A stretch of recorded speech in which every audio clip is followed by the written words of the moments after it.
Evanilson, seja bem-vindo em nome do Senhor Jesus. A Igreja Filadélfia ama você e todos nós aqui, toda a Igreja de Jesus aqui representada, né? Unidos em Cristo, Presbiteriana, Proverá, Assembleia de Deus, ali, pastor. Glória a Deus. Elas, aleluia! Aqui estão todos, pastor Vanessa, que Deus te abençoe. Muito obrigado mais uma vez por estar conosco aqui. Nós vamos estar ali, sentados ali, ouvir a palavra que o Senhor colocou no seu coração. Pode se apresentar, eu apresentei o Senhor rapidamente. O Senhor fica à vontade, né? O Senhor falou quanto tempo tinha, até fogo. Vai se enrolando aí, né? Seja bem-vindo. Glória a Deus. Amém. Graça e a paz do Senhor Jesus. Amém.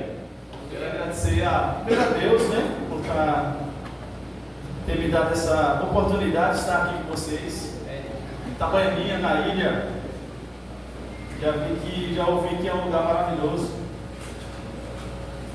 E fico feliz de estar aqui. Meu nome é Evanilson Alcântara dos Santos, sou da segunda Igreja Batista Ebenezer Renovada lá em Aracaju, vai fazer há 30 anos. Glória a Deus. Na mesma igreja há 30 anos. Aleluia. Nós fundamos a igreja e estamos lá até hoje, até o tempo que o Senhor quiser. Se ele disser amanhã sai, também sai. Mas enquanto ele não mandar, eu fico lá. Amém. Glória a Deus. E a gente faz parte da Convenção Batista Nacional, né? O pastor já falou. Uma convenção que a gente ama também, a nossa convenção. A convenção dos batistas renovados. Amém? Amém. Bom, o pastor me deu uma missão, né, de falar sobre o homem que anda com Deus. E eu coloquei um subtema, que é aprendendo a viver como homem de Deus nos dias atuais. Então, vamos aprender da palavra de Deus como a gente pode viver, né? Como homem de Deus nesses dias atuais, que o pastor já deu uma introdução. O texto que a gente vai meditar, se você quiser deixar aberto, mais na frente a gente vai meditar em cima dele, vai ser 2 Timóteo, capítulo 2, do versículo 1 ao 26. Eu não vou ler agora, porque senão eu teria que ler 2 vezes, né? Então, à medida que a gente for trazendo a palavra que Deus colocou no coração, a gente vai lendo. Mas se você quiser deixar marcado, daqui a pouco a gente vai meditar nesse texto. Segunda carta de Paulo a Timóteo, capítulo 2, versículo 1 ao 26. Timóteo era como filho para Paulo, né? Paulo orientou Timóteo em um monte de coisa. E é interessante, em um determinado momento, Paulo fala que Timóteo, ele foi educado por sua mãe e sua avó, Eunice e Lloyd. E diz que elas ensinaram ele no caminho, né, nas Sagradas Letras. 2 mulheres importantes na vida de Timóteo, né? E Paulo veio para fazer um arremate, né? Paulo veio para dar costuradazinha daquilo que faltava. Timóteo, não sei se vocês lembram quando Paulo fala a Timóteo, Deus não nos deu um espírito de medo, de covardia, né? Então ele colocou Timóteo para ser assim um homem mesmo. Ele deu esse arremate, né? E a gente vai então meditar sobre isso. Tem uma frase, irmãos, que é um provérbio oriental, não sei se vocês já ouviram, eu vou citar ele aqui, diz assim: homens fortes criam tempos fáceis, e tempos fáceis geram homens fracos, mas homens fracos criam tempos difíceis, e tempos difíceis geram homens fortes. É um provérbio oriental. Vou ler de novo. Homens fortes criam tempos fáceis, e tempos fáceis geram homens fracos, mas homens fracos criam tempos difíceis, e tempos difíceis geram homens fortes. Então repare que negócio fica, como se fosse assim, é um ciclo, né? É um ciclo, fica assim: homens fortes, eles fazem as coisas ficarem boas, aí fica bom demais, os homens ficam tudo fraco. Aí fica tudo fraco, aí vem problema. Aí vai ter que levantar homens fortes. E aqui a gente tem um monte de homens fortes, amém? Amém. Eu não sei se você assistiu, mas se você não assistiu, não você que assista esse não, mas o outro eu vou recomendar. Mas eu assisti um filme chamado Gladiador. Tem o Gladiador 1 e hoje tem o Gladiador 2. É um um filme de guerra, tal, né? Daquele negócio lá no Coliseu Romano. Mas o que é que eu quero destacar? É que parece que aqueles homens de lá eram mais homens do que os homens de hoje. Os cabra, como a gente diz, sangue no olho, né? Sangue no olho, aquele negócio de encarar mesmo, encarar bicho, encarar, né? E eles ficavam ali naquele negócio. E uma coisa que eu acho interessante é a honra, como eles tinham a honra, né? Como algo valioso. A honra era algo valioso para eles. Morriam por causa da honra. E hoje a gente vê que os homens não estão dando muito valor à honra, né? A gente vê às vezes hoje os homens muito fracos, homens cheios de alergias. Parece que os jovens hoje eles chamam, vamos ali pintar uma casa, não, tem alergia, meu Deus do céu.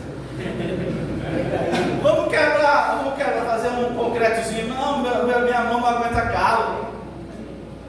Eu estou falando coisas assim, mas outras coisas também, né? Vamos passar a noite orando, não, que meu joelho dói. Eu estou brincando, mas é verdade o que eu estou falando. Repare, irmãos, existe uma tensão contínua entre as coisas. As coisas estão sempre em tensão, certo? E existem forças do bem e do mal. Então elas estão sempre em confronto, estão em tensões. Existe o certo, existe o errado. E eles estão como que degladiando. O certo com o errado fica sempre se batendo. O pecado fica vindo e a graça fica também batendo no pecado. Então a vida tem essas tensões, certo? Tem essas tensões. Paulo fala que aonde abundou o pecado, superabundou a graça. Ou seja, o pecado vem, mas a graça também vem, e a graça é maior do que o pecado.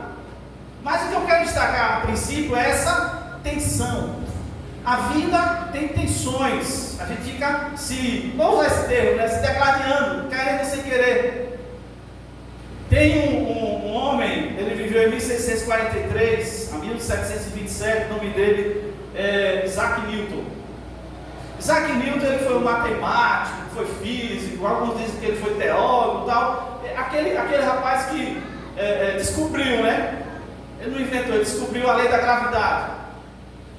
E ele tem algumas leis. Eu peguei a terceira lei de Newton, que ele chama a lei do princípio da ação e reação. Então existe uma lei, segundo Newton, ele descobriu, ele não inventou, ele descobriu que existe uma lei da ação e reação. E essa lei diz mais ou menos o seguinte: a toda força corresponde outra igual e oposta de igual intensidade e direção. É como assim, alguns até dizem brincando, se você der um burro na parede, a parede dá um burro em você, ela devolve com a mesma força que você der. Isso é uma lei da ação e da reação. Isso é uma coisa que existe. Ele inventou outras leis. A lei número 1 é a lei da inércia. O que é a inércia? Ficar parado. Então nada parado se move se alguma coisa não mover aquilo que está parado. Certo? E tem uma segunda lei, é do princípio que ele chama fundamental da dinâmica. A gente não está aqui para falar de química, mas tem a ver com o que a gente vai falar, certo? E esse princípio fundamental da dinâmica é que para mover algo grande, a força tem que ser tão grande quanto aquele negócio grande, senão não move, certo? Mas o que é que eu estou querendo dizer com tudo isso? É que a vida, ela é cheia de tensões, entendeu? Ela vai estar sempre assim, é uma coisa brigando com a outra. E se a gente relaxa, a gente perde terreno. Se a gente baixar a guarda, a gente é vencido. Então a gente precisa pensar sobre isso. Há um tempo atrás eu fiquei pensando, e eu não vou dizer que foi eu que inventei isso, mas eu acho que isso tem a ver, e Newton ele fala uma coisa interessante. É que, não sei se vocês concordam comigo, mas se não concordam, fico com você. Diz assim, só Deus, presta atenção nisso aqui, olha, para mim, só Deus ele é ativo. Só Deus é ativo. Todos os outros seres são reativos. Nenhum homem, quando eu falo homem e mulher, nenhum ser humano é ativo em si mesmo, ele é reativo. Segundo Gênesis capítulo 2, versículo 7, quando Deus cria o homem, ele faz. E quando ele faz o homem, voltou, né? Ele recebeu o fôlego de vida e ele teve uma reação e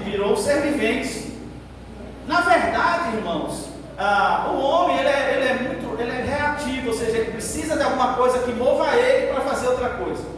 É por isso que a gente tem a palavra, a gente tem o Espírito Santo que está sempre empurrando a gente, sempre empurrando. Você diz, filho, acorda, desperte, né? O Espírito Santo, Deus, pastores, amigos, ficam sempre empurrando a gente, porque a tendência da gente é ir para a inércia, entendeu? Ou seja, não fazer nada.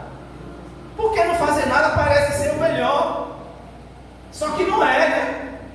Se você não fizer nada, na verdade você vai ser derrubado, o trator vai passar por cima. Não sei quantos já ouviram, aqui é a introdução, certo? Não sei quantos já ouviram um negócio chamado maçonaria. Maçonaria, não é maçonaria, é maçonaria. Alguém já ouviu falar desse termo? Maçonaria de macho. Alguém ouviu não, né? Maçonaria foi alguns irmãos que criaram tipo uma organização que eles chamaram de maçonaria. E a ideia, qual é a ideia dessa, sei lá como é que chama, organização, sei lá o que é um movimento. É despertar o lado másculo do homem, masculino. E eles fazem programações, palestras, não sei o que e tal. Eu acredito que isso é uma forma, é uma reação, né? Como o homem, o macho, né, está ficando muito sensível, aí está vindo uma reação consciente, sei lá, o Deus, que está mexendo para despertar o lado desses irmãos. Eu não quero fazer juízo de valor não, certo? Mas de despertar isso. Mas tem um outro movimento que foi muito conhecido na internet, aqui em Sergipe, em qualquer lugar, no Brasil, não sei aonde, chamado Os Legendários. Você já ouviu? É parecido com maçonaria. Inclusive, quando eu estava assistindo um negócio, tinha uns dois representando, tanto um quanto o outro. É mais ou menos a mesma coisa, certo? E os legendários, eles também querem afirmar a masculinidade, a potência do homem. Então, eles saem para fazer retiros, sobem montes, né? E eles dizem que vai lá para buscar Deus e tal, né? Ou seja, despertar no homem essa questão do cabeça, etc. Né? Eu não estou fazendo juízo de valor, eu quero dizer que isso para mim é uma reação ao que está acontecendo no nosso mundo. Então, quando uma coisa começa a ir de um lado, quer a gente queira que não vai se levantar outra coisa contrária, seja coisa boa ou ruim. Se a gente começar a fazer as coisas boas, pode ter certeza que as ruins vão vir.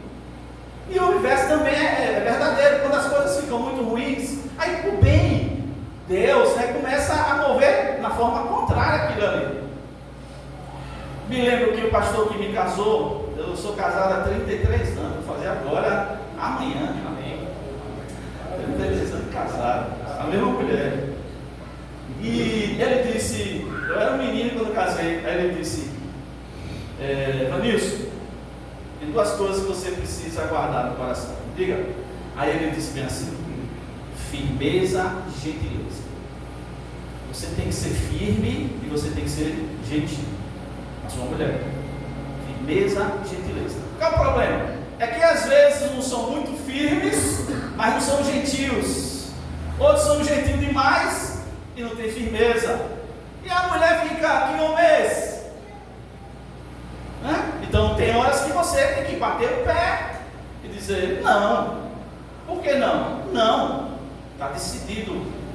Eu assumo as consequências da minha decisão. Tem horas que você vai argumentar. Tem horas que você vai ceder. Porque, desculpa a palavra, mas é burrice se a sua mulher estiver certa e você vai querer exercer autoridade só para dizer que você manda nela. Isso é burrice. Se ela estiver certa, você vai dizer: filha, eu permito que você faça isso. Você está de parabéns, você é uma mulher demais, né? Porque você viu que ela está com a razão. Eu vou brigar. Mas, quando há impasses, né? O homem se posiciona e diz: não, vamos por aqui. Eu assumo. Agora qual é o problema? O pastor até falou, às vezes a gente pensa, vamos por aqui. Aí ela diz: quando é errado, a gente divide a bronca. Não, eu assumo. Se der errado, eu assumo. O homem tem que ser assim. Se der errado, eu assumo. Apesar que ele está no barco com a noiva, mas eu estou decidindo, então eu assumo tudo, se der errado. Se der certo, você recebe a bênção. Eu vi uma psicóloga, eu tentei achar, mas não encontrei, foi muitos anos atrás. Ela disse uma coisa que eu fiquei pensando, meu Deus, que coisa. Ela disse assim: Era uma entrevista, e ela disse assim, falando sobre casamento, homem e mulher e tal, ela disse assim, ela disse assim, olha, se o homem faz tudo que a mulher quer, ela não quer ele. Eu escutei aquela psicóloga, tem acho que uns 10 anos atrás. E digo, meu Deus, a princípio eu tomei um choque, né? Aí ela disse assim, se você faz tudo que ela quer, ela não quer você. Essa foi a frase da psicóloga. Sabe que isso tem um certo sentido, irmão? Se você faz tudo que a sua mulher quer, você... Desculpa a palavra. Deixa eu falar, vou dizer do mesmo. Não dá, mano, não dá pra você ceder tudo, né? Agora aquela questão, eu tô falando da gentileza e a firmeza. Se ela tá com a razão, por que eu vou endurecer, né? Vou dizer, vou botar uma de machão. Não, você tá certa, querida. Você acertou. Parabéns. Mas tem horas que você tem que dizer, não. Né? Quero isso. Eu quero ir no shopping, eu quero ir não sei aonde, comprar uma roupa, um monte de roupa, um guarda-roupa, cheio de roupa no guarda-roupa. Aí eu quero comprar isso, mas você vai pagar o seu dinheiro? Não, o seu, meu amor. Não, aí não. Você não precisa, você tem 20 pares de sapatos, para que você quer mais um? Não. Claro que eu estou falando bobagem, né? Mas é coisa séria daqui. Irmãos, hoje nós temos vivendo um momento muito complicado. Eu coloquei algumas coisas aqui, claro que isso levaria no seminário, né? Está no seminário aqui. Vocês já ouviram falar nos Therian? Os Therian. O que são Therians, pastor? Therian são pessoas que se dizem ter nascido em corpo de animais. Se você entrar na internet, você vê isso, bota lá Therian, T-H-E-R-I-A-N, Therian. Aí tem gente dizendo que é cachorro, cavalo, guaxinim, não sei o quê, né? Andando, tal. Eu achei interessante que uma senhora, né, disse assim, tá certo, você é guaxinim, então você vai comer o que o guaxinim come, você vai dormir onde o guaxinim dorme, né? Mas eu estou querendo mostrar como está a cabeça do ser humano. E a gente vai fazer o que com isso? Vocês já ouviram falar nos modificados? Os modificados são homens que entendem que a aparência que Deus deu, o corpo, não é tão legal. O que é que os caras fazem? Corta a orelha, fazem cicatrizes, corta o nariz, separa a língua no meio, arranca dedo, faz cirurgia para arrancar dedo e ficar com um dedo a menos. E esses caras são chamados de modificados. Aí eu fico pensando, meu Deus, o ser humano, né, tanto o homem quanto a mulher, coisa bonita que Deus fez, a pessoa fica querendo mexer no que não se mexe. Eu estou falando isso para vocês perceberem como está a cabeça do povo aí fora, como está a cabeça do homem e da mulher, como está o nosso mundo, está um negócio sério. Então essa oportunidade aqui é interessante para a gente refletir, dizer, eu tenho que pensar sobre isso, né? Eu tenho que levar em conta isso aqui, eu tenho que saber como é que eu vou me posicionar. Vocês já ouviram falar em múltiplas identidades? É uma pessoa que diz que é homem, é mulher, é criança, é velho, sei lá, é médico. Uma pessoa só que ela passou no jornal, mano. Que ela tá lá e daqui a pouco ela diz, aí começa a falar com voz de criança, aí daqui a pouco começa a falar com voz de velho, começa a falar com voz de homem, começa a falar, que loucura! Então, na verdade, o mundo está um negócio sério. E a gente está nesse bolo aí, a gente está vivendo nesse negócio aí. Então, não tem como fugir. Não dá para você fugir, entendeu? Nem eu. Não tem como fugir. A gente tem que encarar. Estava lendo um livro de um teólogo, né, chamado Silas Daniel. E ele escreveu um livro chamado, eu não vou entrar, isso aqui é só introdução, só para mostrar a você o grau do problema, né? O tamanho do problema que ele está. E ele escreveu um livro sobre a sedução das novas teologias, em 2007, pensa quantos anos já faz.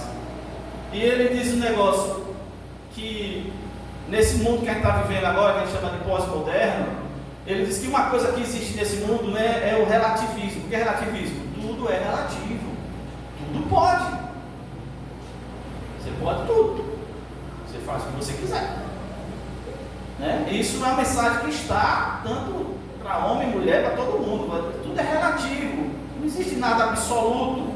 E a gente sabe que não é assim. Para nós existe absoluto, sim. E que é que é absoluto? É a palavra de Deus.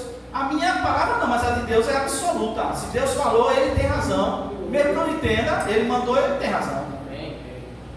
Aí ele também fala que existe um movimento, que a gente vê isso, de desconstrução. A ideia do Satanás é destruir a família, é destruir as instituições, é destruir a igreja.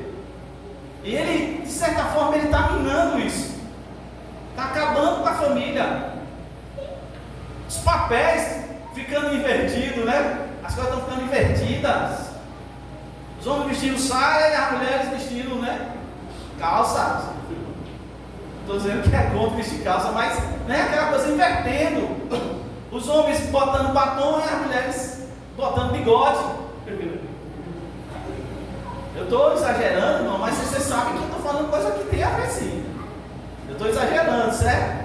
Então existe uma ideia de desconstrução. Outra ideia, segundo ele, e a gente vê isso, é aversão às instituições. Tudo que for sério, derrube. E por último, ele falou de outra coisa que também a gente vê, que é um negócio que se chama de hedonismo. O que é hedonismo? É o prazer. O que vale é o prazer. Se você tem prazer, tá bom, é certo. Quem disse que é? Porque tem prazer é certo. Então essa aqui é a nossa introdução. Eu queria falar duas coisas de forma bem gerais sobre aprender a viver como homem de Deus. A primeira coisa que a gente precisa como homem de Deus para viver nesses dias é um negocinho que discernir o tempo. Não podemos ficar alheios a isso tudo que eu estou falando. Você tem que discernir o tempo, você tem que entender como é que está o mundo. Não adianta dar uma de avestruz, né? E enfiar a cabeça dentro do buraco achando que não vai acontecer nada, porque se eu não ver, não acontece. Se você fizer vista grossa ou você tapar os seus olhos, o problema vai vir para você, vai ser pior, porque você vai estar desprevenido.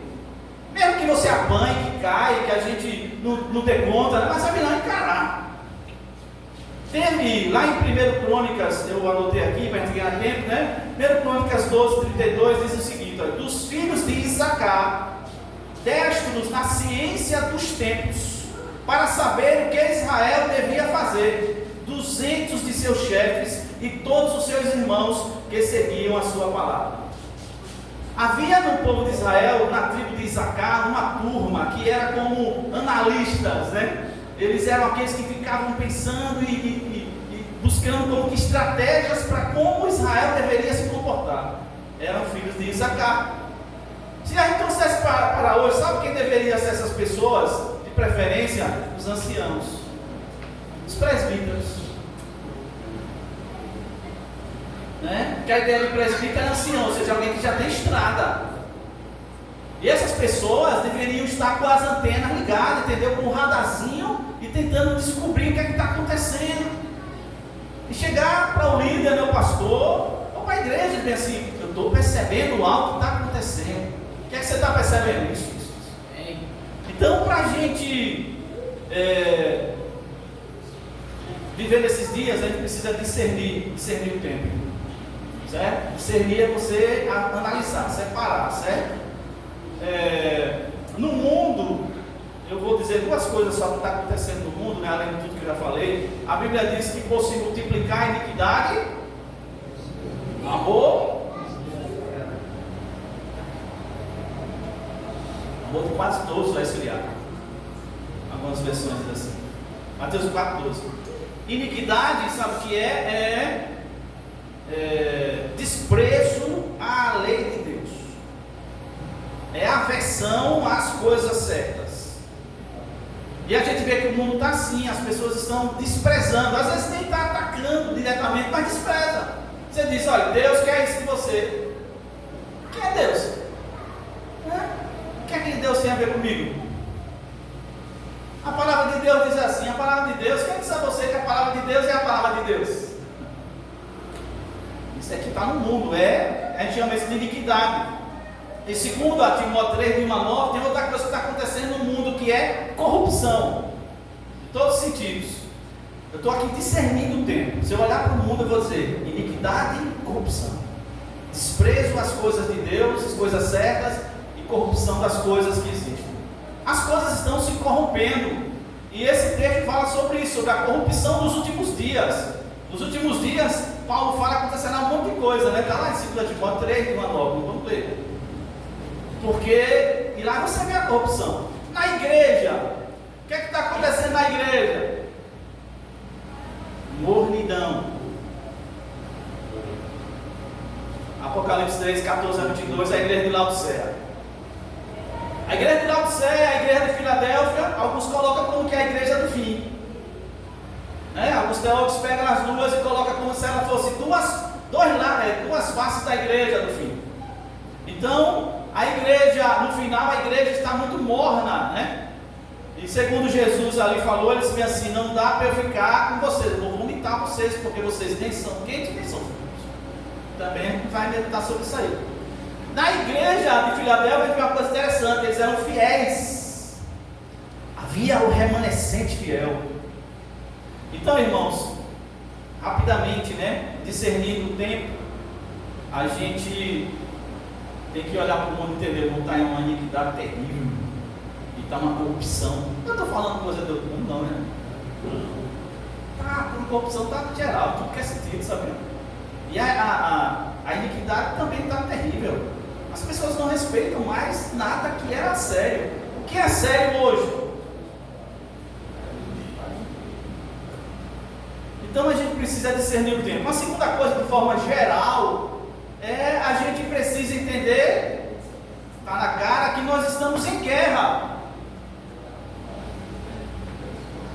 Você está em guerra, eu estou em guerra, nós estamos em guerra. Quem disse a você que a gente está em paz? A gente tem que entender que a gente está em guerra, a gente tem uma guerra travada e a gente tem que guerrear. Pedro fala em 1 Pedro 2,11: amados, peço-vos como a peregrinos e forasteiros, que vos abstenhais das concupiscências da carne, que combatem contra a alma. Hebreus 11,13 diz assim: todos esses morreram na fé sem terem recebido as promessas, mas vendo-as de longe e crendo nelas e abraçando-as, confessaram que eram estrangeiros e peregrinos na terra. Nós estamos no mundo, mas não somos do mundo, e nós estamos em guerra.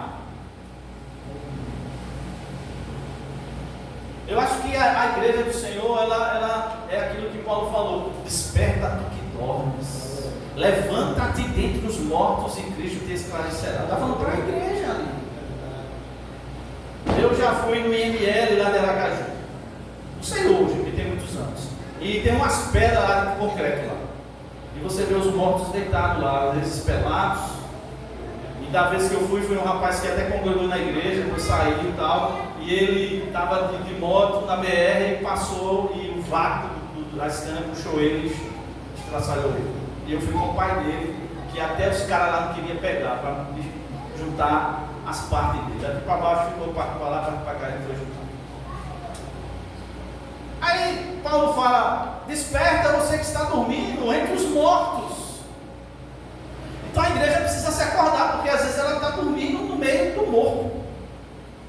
Levante-se, Cristo te esclarecerá. Nós somos, irmãos, peregrinos e forasteiros.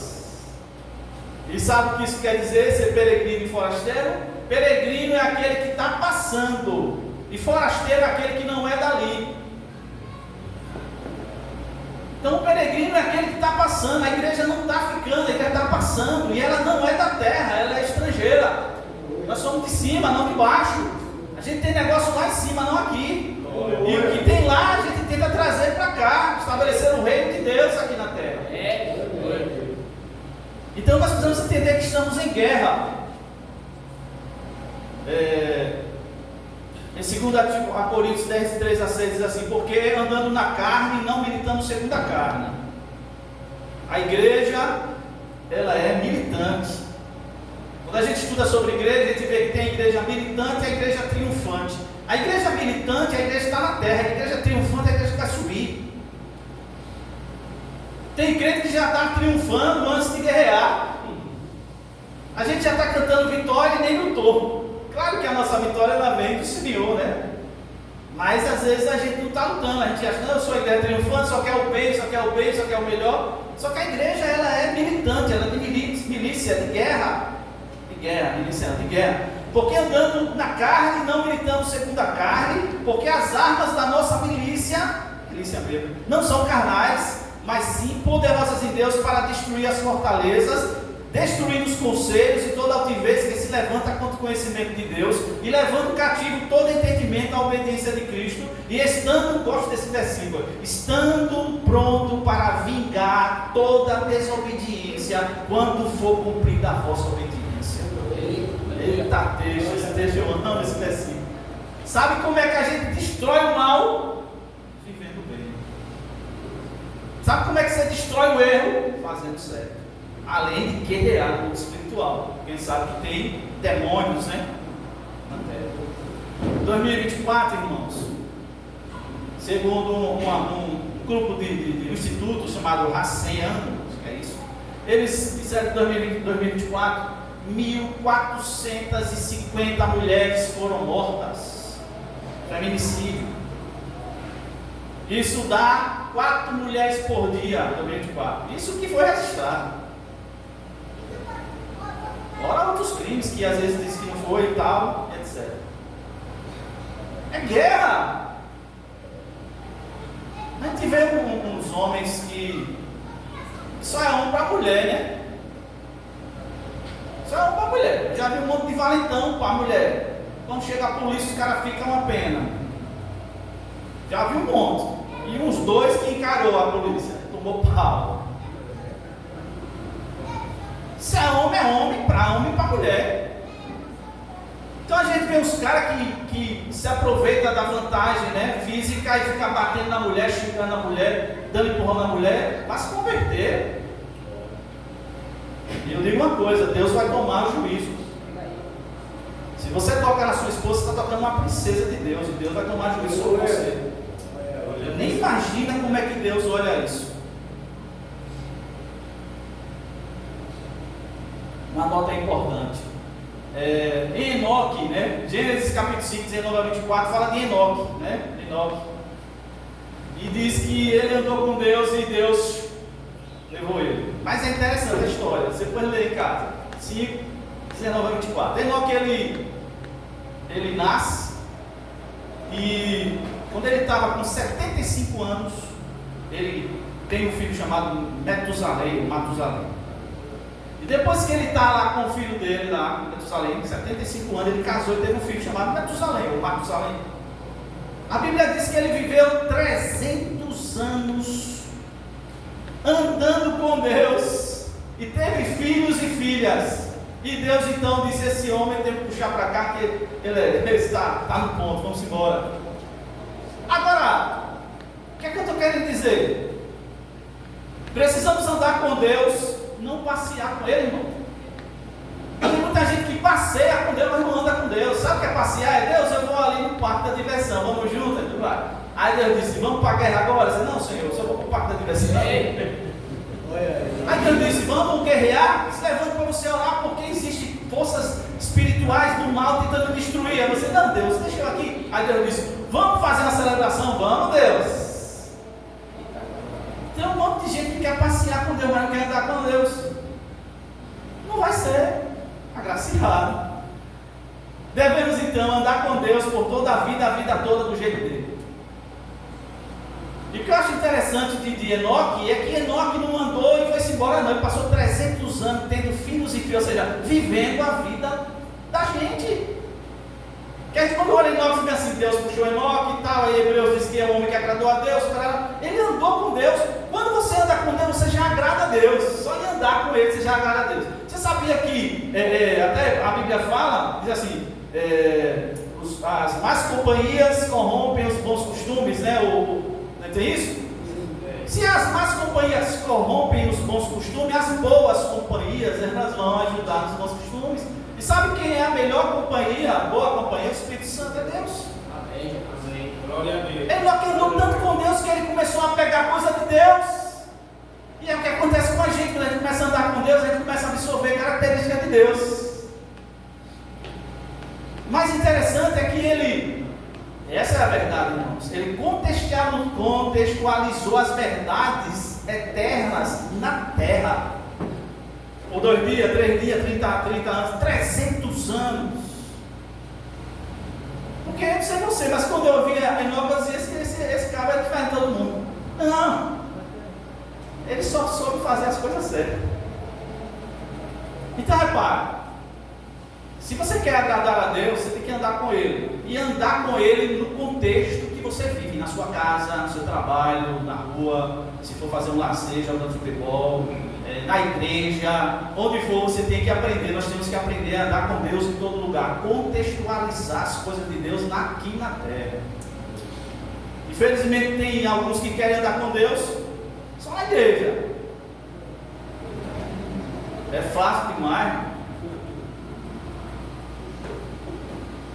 Quando os jovens lá começam a ir trabalhar, né? Ou vai para a faculdade, eu digo, vocês têm que ser mais crente que eu. Eles ficam assim, não quer, pastor? Vocês têm que ser mais crente que eu agora. Porque vocês vão para lugares que você vai ser confrontado direto, sua fé, sua moral, seus valores. E eu, de certa forma, no caso eu vivo só para o ministério, né? Já há um tempo. Eu não sou obrigado a estar em lugar nenhum. Posso estar, mas não sou obrigado. Mas eles não, eles vão ter que estar escutando professores, destruindo, né? Melhor, tentando destruir as verdades. E ele vai ter que estar lá. E se levantar, vamos para cima deles. E eles vão ter que ficar lá em secreto lá. E no trabalho, que é outro lugar difícil, né? Todo mundo aqui trabalha, você sabe como é difícil o lugar que você trabalha. Porque às vezes o colega, você está direitinho, mas o colega está todo erradinho. Aí você fica, e agora? Você é um dedo duro, né? X9 que chama, é? É X9? Você é um X9 agora, vou deletar, vou denunciar? Não, deixa o cara roubar. Seu companheiro lá. Aí vai fazer o quê? Seu chefe chega e vem assim, ó, diga que eu não estou, viu? E ele na sua frente. Aí você vai dizer, tá, e agora, meu Deus? Aí você vai dizer, olha, moço, meu chefe disse que não está. Aí você vai para o setor pessoal lá. Eu estou falando, né? Isso é muito difícil, é delicado, cada hora é uma hora, né? Mas o que eu estou querendo dizer é que essa é a proposta de Deus, é que a gente ande com Deus em todo lugar. E aí eu queria que você agora abrisse, né? 2 Timóteo, que agora sim a gente vai para 2 Timóteo. E vamos tirar algumas verdades aí. Deixa eu olhar o meu tempo aqui, eu ainda tenho tempo.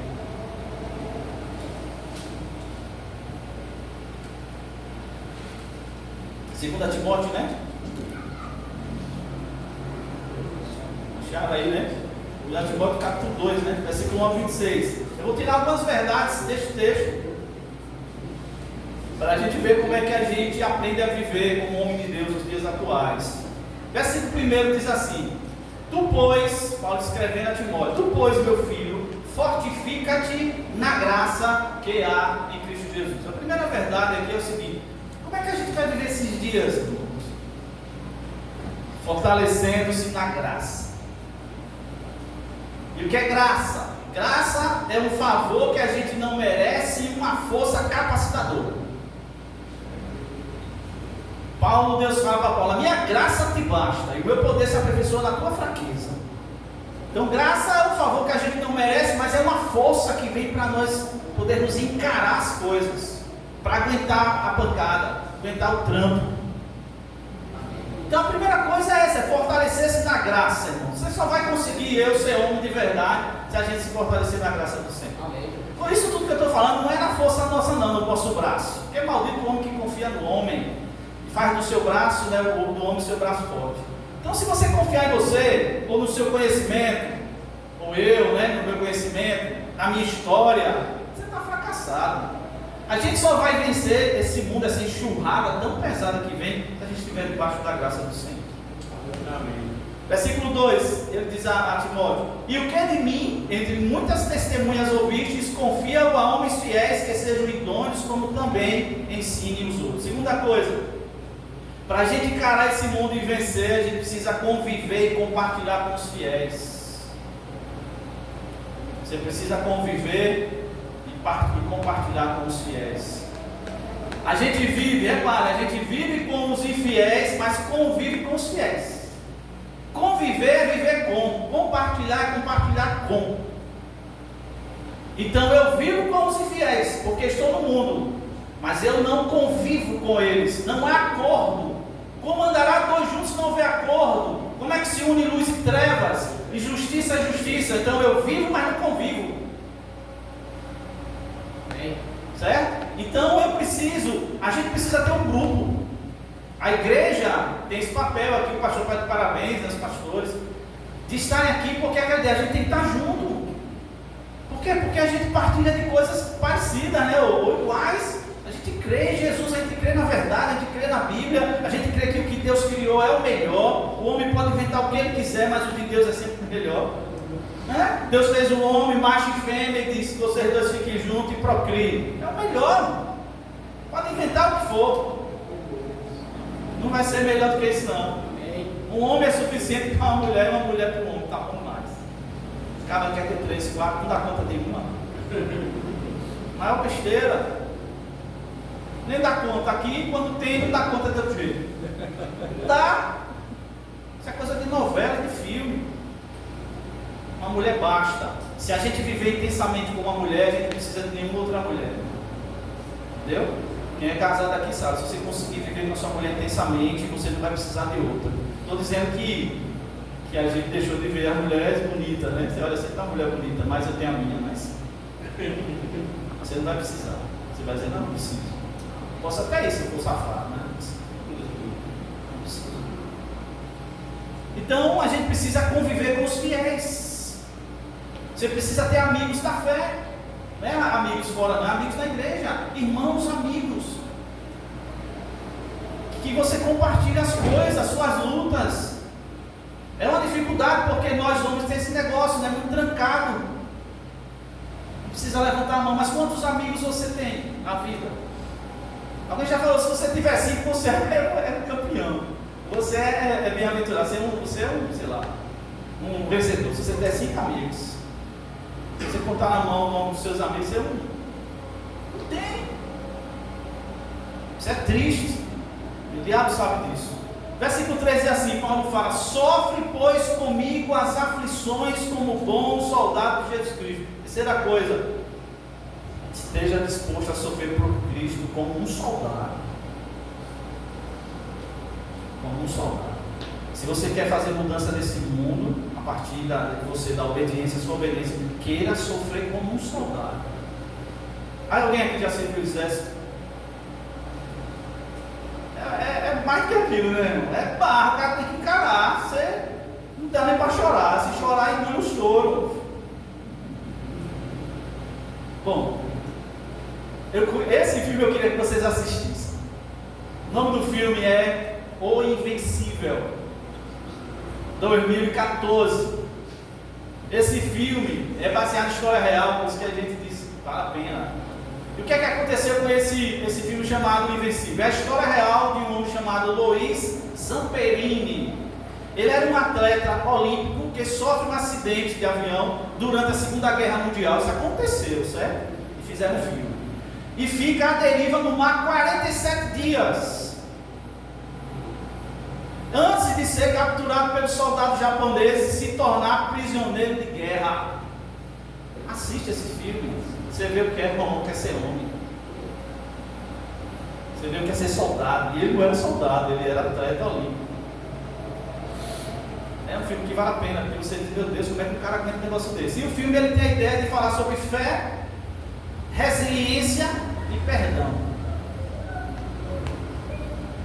Paulo diz aqui a Timóteo, está falando com um menino, né, Timóteo, que ele estava na verdade arrumando, né, a casa, e disse bem assim: ó, Timóteo, você tem que sofrer como um soldado de Cristo.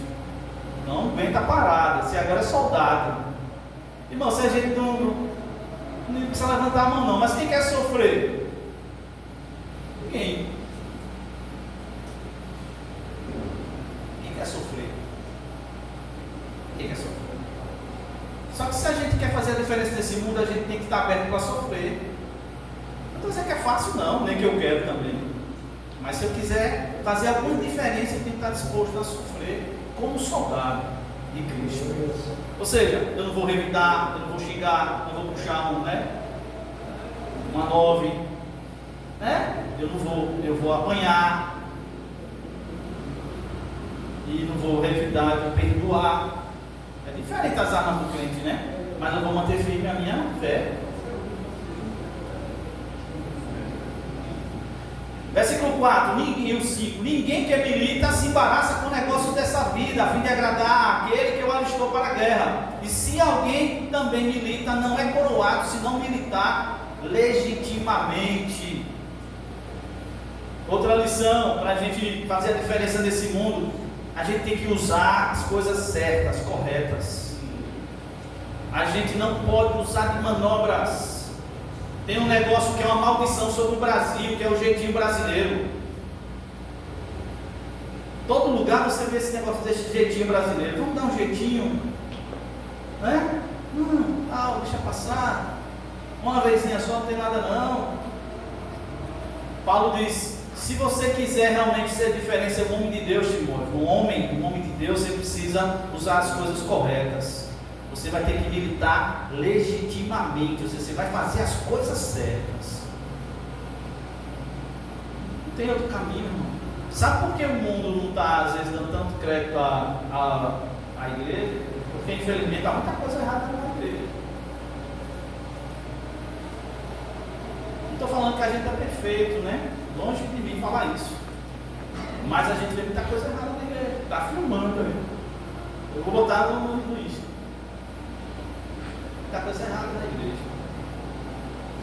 Muita passada de mão na cabeça, né? E líderes. A pessoa fica de fora, eu não tenho nada a ver com isso, mas ali eu prefiro ser, porque eu sou longe daquele povo lá. Satanás sai para lá, isso é Satanás. Mas a gente tem que fazer a nossa parte. Eu preciso agir do jeito certo, irmão. Eu tenho que agir do jeito certo. Quando eu errar, eu tenho que me arrepender e voltar para o certo. Versículo 6: o lavrador que trabalha deve ser o primeiro a gozar dos frutos. Outra lição: a gente precisa aprender a plantar e a saber esperar o tempo da colheita. Quem aqui é agricultor sabe, você planta, você vai ter que esperar. E você tem que ter fé que aquele negócio ali vai brotar, né? Você tem que plantar e você tem que esperar. É outra coisa que, para a gente mudar esse mundo, a gente precisa, sei lá, botar isso no coração. As coisas têm um tempo para acontecer. Às vezes a gente faz uma mensagem e a gente quer que aquela pessoa, ou sei lá, mude. Às vezes a gente não muda. Quantos anos tem que você tem um negócio que você não mudou? Aí a gente quer que os outros mudem na tora. Não, tem um tempo. E cada um tem o seu tempo, não é assim? Cada um tem um tempo. E a gente tem que entender isso. A gente ministra, a gente ajuda, e diz assim: agora eu vou esperar o que está acontecendo na sua vida.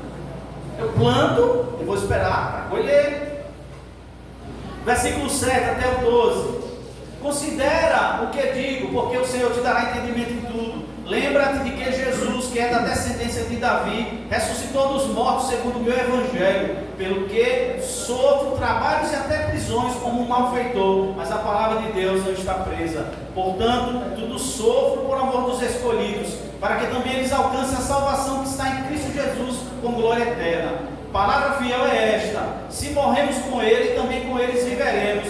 Se sofremos, também com Ele reinaremos. Se o negarmos, também Ele nos negará. Outra verdade que a gente precisa aprender para viver esses dias como homem de Deus: certeza de que a vitória virá. Para você e para os escolhidos de Deus. É ruim lutar achando que nunca vai vencer, né?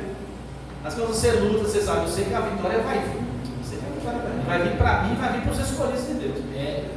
A gente sabe que nessa guerra a gente já venceu. Só tem que lutar. Mas a gente já venceu por Cristo, né?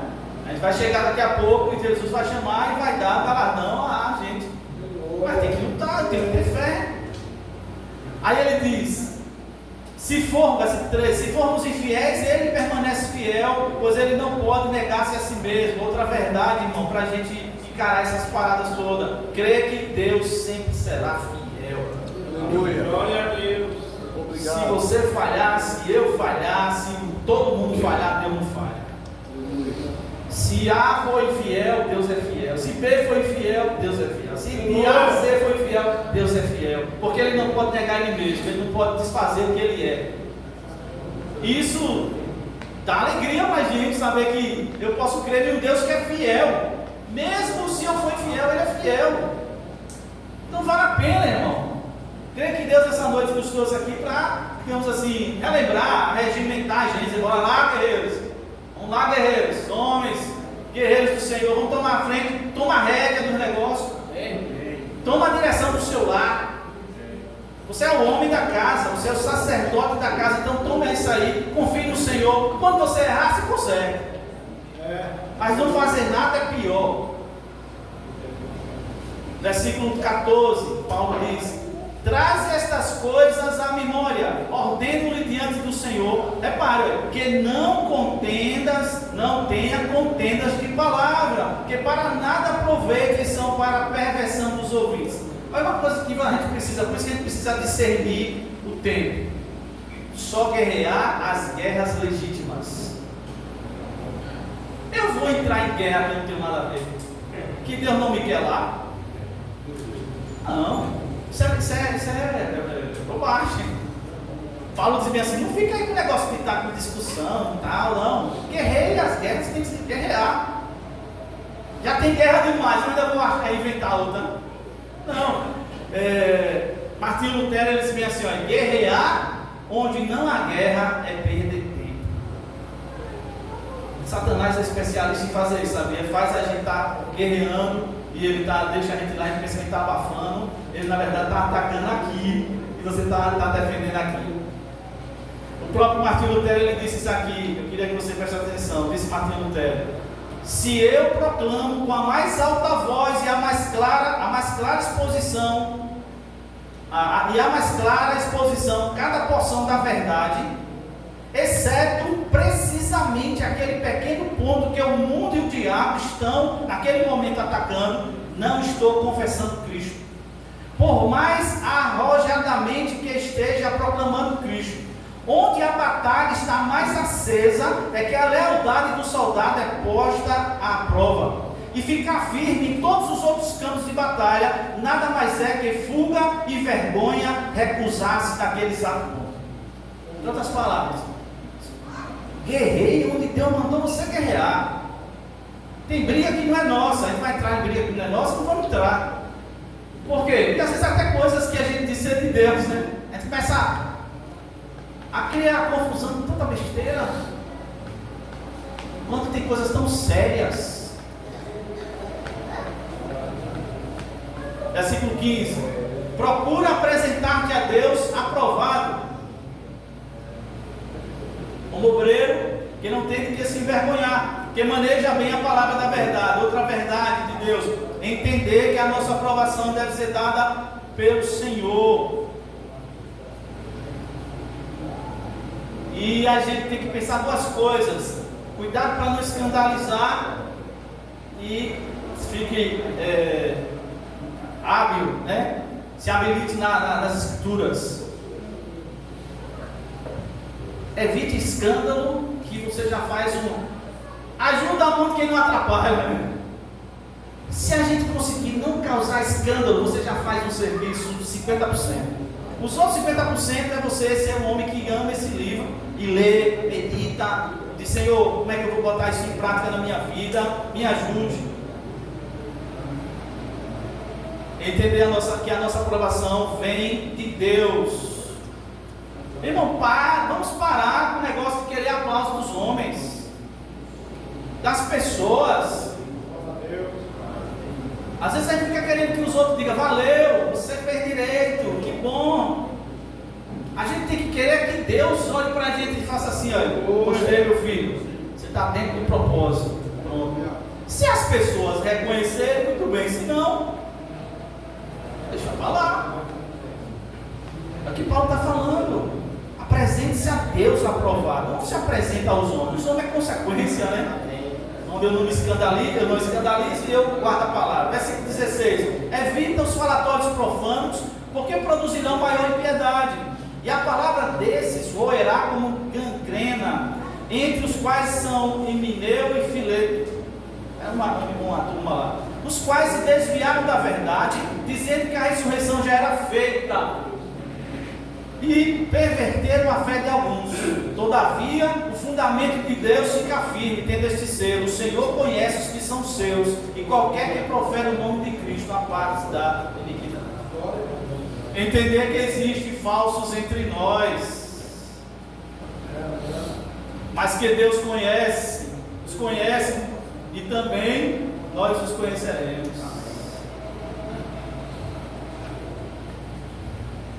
É difícil, mas tem gente que infelizmente entra na igreja e é falso. Ele não entra porque ele quer Cristo.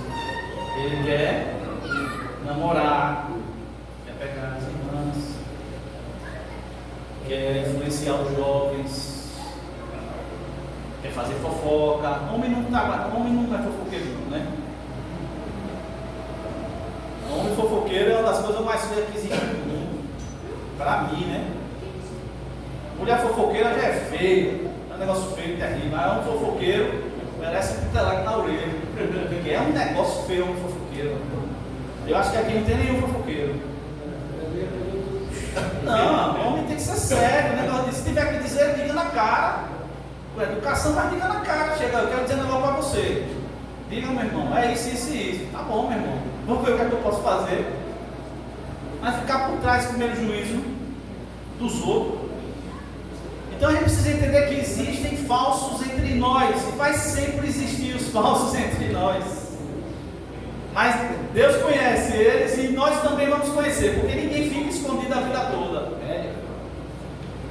João, ele escreve em 1 João 2, 18 a 20: filhinhos, já é a última hora, e como ouviste que veio o anticristo, também agora muitos se têm feito anticristos, por onde conhecemos que já é a última hora. Saíram de nós, mas não eram de nós, porque se fossem de nós, ficariam conosco. Mas isto é para que se manifestasse que não são todos de nós. E vós tendes a unção do Santo e sabeis tudo. Sem comentário mais, né? Versículo 20 e 21, já estamos quase finalizando. Diz o texto: ora, numa grande casa, não somente há vasos de ouro e de prata, mas também de pau e de barro, uns para honra, outros porém para desonra. De sorte que se alguém se purificar destas coisas, será vaso para honra, santificado e idôneo para uso do Senhor e preparado para toda boa obra. Outra coisa, a gente precisa, para viver esse tempo presente como homem de Deus, a gente precisa saber que só existem dois tipos de vasos: vaso para honra e vaso para desonra. Existe o terceiro, o meio, a metade de honra, não, ou é honra ou é desonra. A gente fica inventando um monte de coisa. Esse irmão vaso, primeiro, está errado, porque vaso é todo mundo. Essa irmã é um vaso é todo mundo, é vaso. Só que um vaso é de honra e outro é de desonra, mas todo mundo é vaso. Não tem esse que é vaso e o outro não é vaso, não. O outro é o quê? Copo de plástico? Todo mundo é vaso. Ou é um vaso de honra ou um vaso de desonra. Ou um vaso que glorifica a Deus ou que faz coisa que afeta a obra de Deus. Não tem outro negócio, não. É o que Paulo está dizendo aqui. Então a gente precisa saber isso, que existem dois tipos de vasos. Eu quero ser um vaso para honra. Eu espero que você também queira ser um vaso para honra. Deus quer que você seja um vaso para honra. Deus quer pegar você e colocar no melhor lugar que Ele puder colocar. E que você seja um vaso que as pessoas admirem e digam: esse homem aí é o homem de Deus. Esse homem aí sabe tratar bem a esposa, sabe tratar bem os filhos. É um homem honrado e que quando erra se arrepende. E que não fica se metendo em coisa alheia. Que não fica fofocando. Que é sério. Que não fica escandalizando. Que ama a palavra de Deus. Deus quer usar você e eu dizer: o mundo está precisando da gente. Cada um do seu jeito, mas o mundo está precisando da gente. Porque está ficando feio o negócio. O pastor falou aqui, a gente vê assim: quantos crentes ficam divorcia, a casa de novo, é divorcia, a casa de novo, divorcia. É safado. Esse é o nome, entendeu?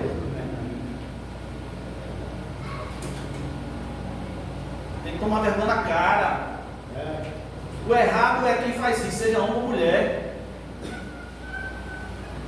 Outra coisa, vai num canto, tem problema. Vai no outro, tem problema também. Vai no outro, tem problema. Sabe quem é o problema? É você. Porque está todo mundo errado, só você está certo. Caia, deixa a ficha cair, diga assim, eu estou errado. E eu quero me consertar, Senhor, me ajuda, eu quero me consertar. Não quero ser esse cara não, que todo lugar que eu vou, eu só dou problema.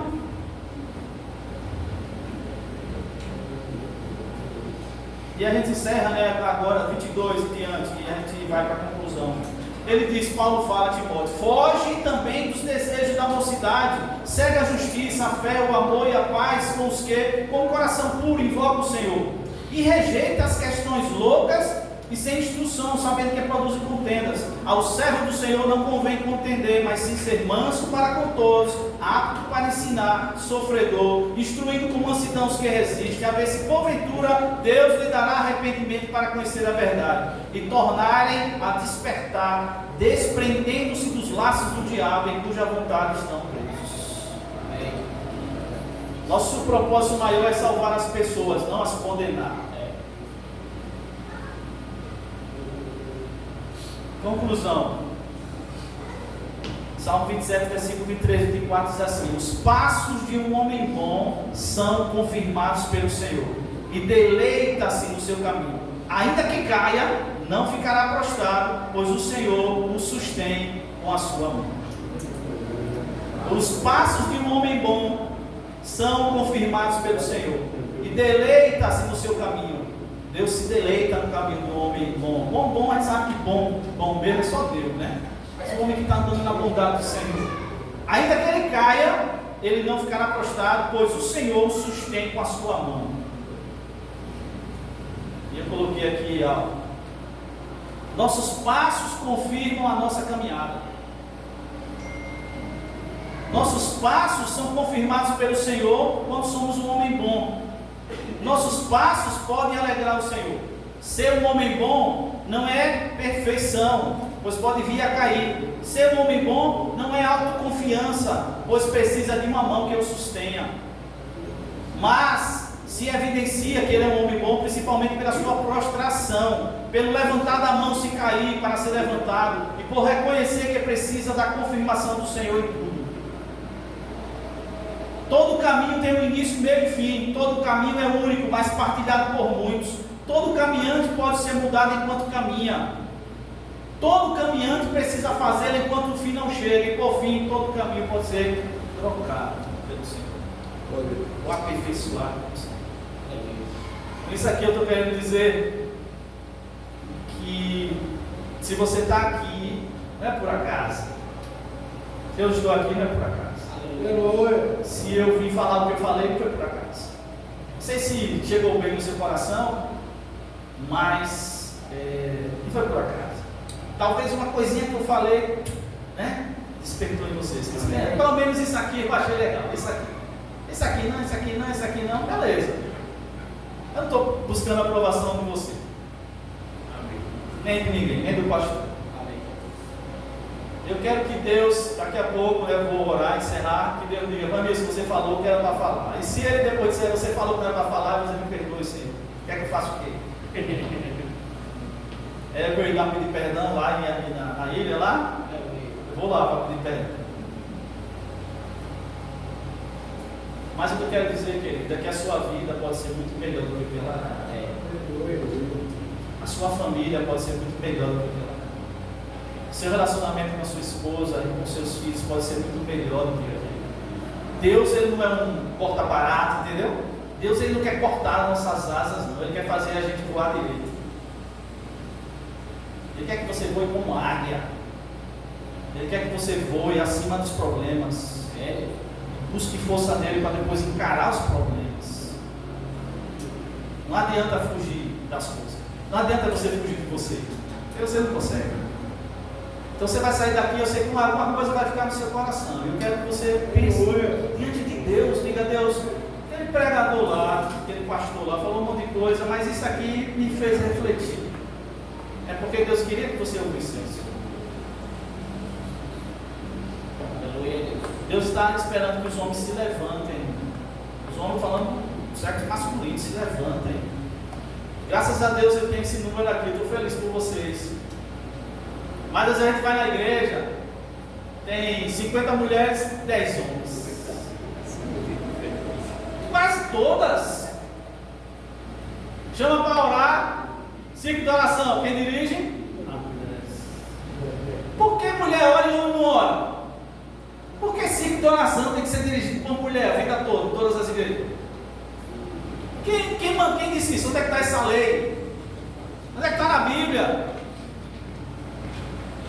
O filho faz algo errado, o cara diz, mulher, trabalha nele não.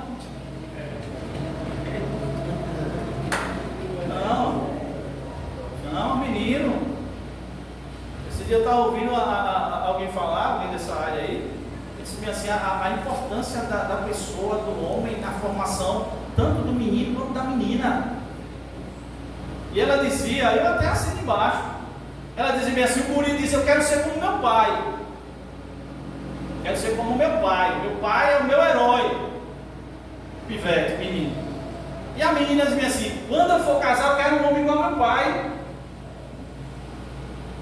Agora, vista essa camisa aí. Você vai ser legal se sua filha casar com um cara igual a você. Você vai dizer, procura um cara igual a mim, minha filha. Vai ser igual porque ninguém é igual a ninguém, mas característica ser viril. Você tem moral para dizer isso à sua filha? Procura um homem igual a mim,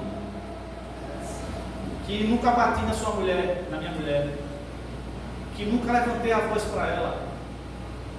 Eu nunca levantei a voz para minha esposa. Nunca. Que eu me lembro, nunca levantei. Nunca. Quando vai vir, eu engulo saco, rã, cobra, lagarto. Quando eu consigo controlar, aí eu vou e aí, o negócio não é por aqui não, é por ali. Só ouvi meu pai uma vez brigando com a minha mãe, no quarto trancado os dois.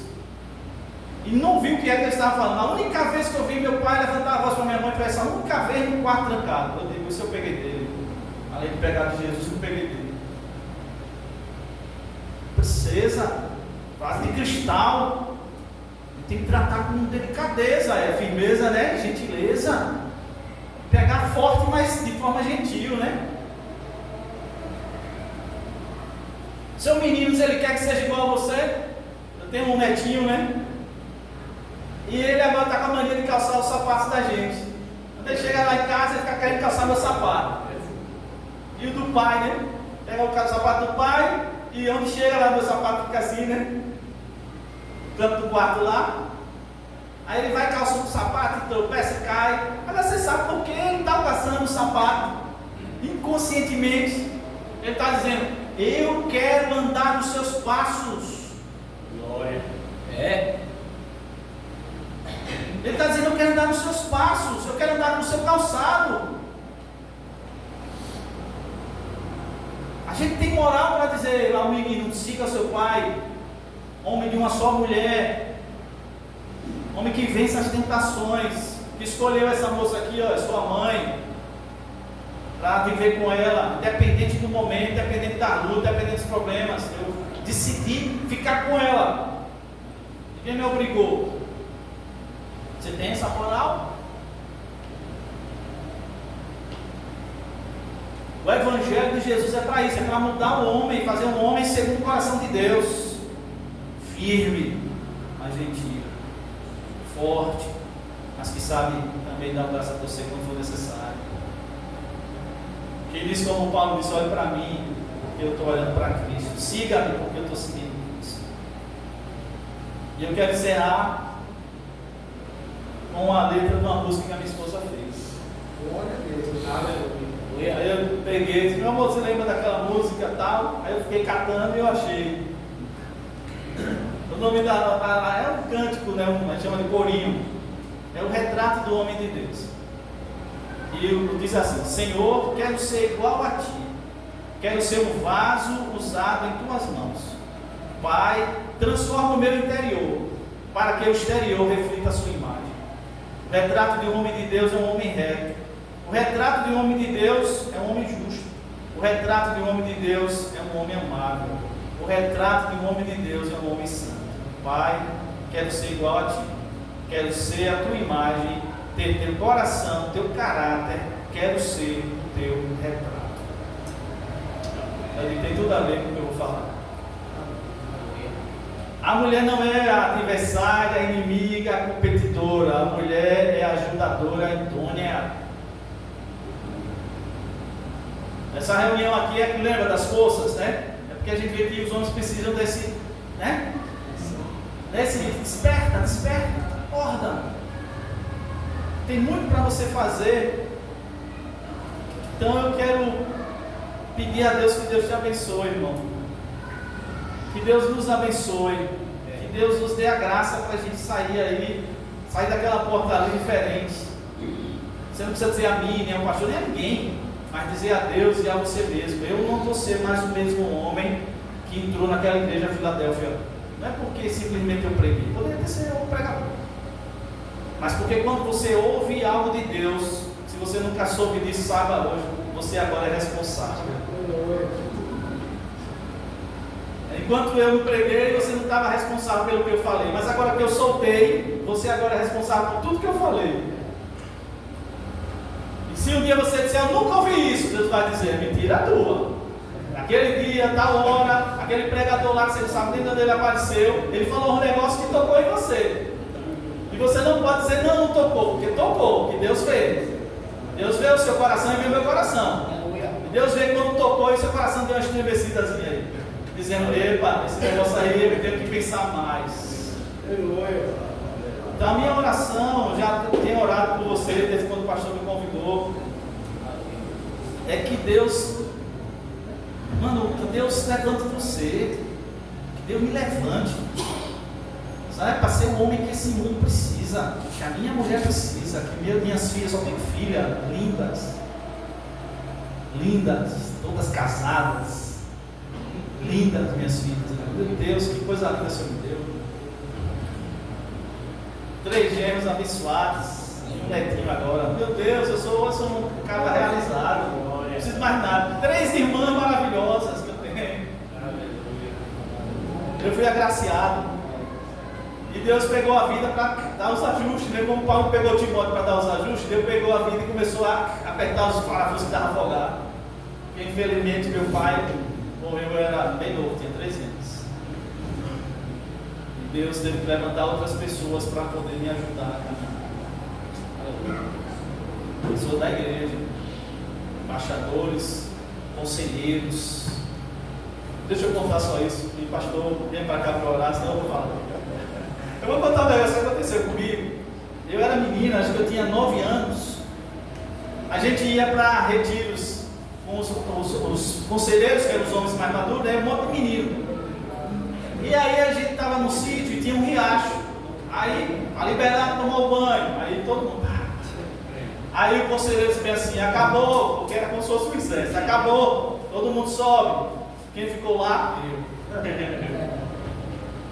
Aí ele disse: Manilson, acabou. Não vou sair agora não. Ele desceu, que era uma baixada assim. Ele pegou assim e empurrou. Pegou o pezão dele, que era o guri, né? E segurou eu lá, me deu um caldo. Me deu um caldo, e eu. Aí depois ele soltou: vai ficar aí. Vai ficar aí. Eu ia ficar nada, tomando caldo.